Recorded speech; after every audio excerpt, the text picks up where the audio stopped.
ఒకసారి steering వదిలేసామా.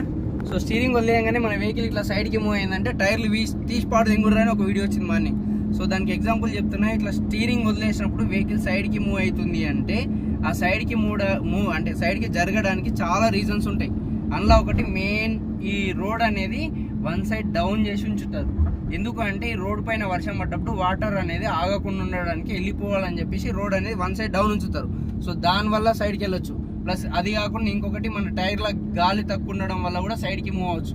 So ఎక్కడైనా ఒక సైడ్ గాలి తక్కువ ఉండడం వల్ల కూడా సైడ్కి మూవ్ అవ్వచ్చు. ఇక్కడ ఒక గుంత ఉంది, సో ఇట్లా గుంతలో పోయినప్పుడు కూడా మన వెహికల్ అనేది సైడ్కి మూవ్ అవ్వచ్చు. అర్థమైందా?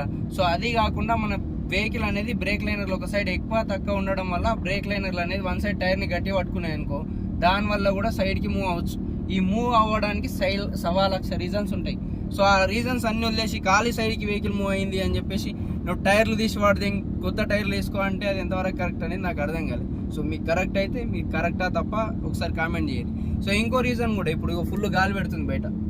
సో ఈ గాలికి కూడా మనం ఎక్కువ స్పీడ్ పోతున్నప్పుడు ఈ గాలి వల్ల కూడా వెహికల్ సైడ్కి మూవ్ అవుతుంది. అర్థమైందా?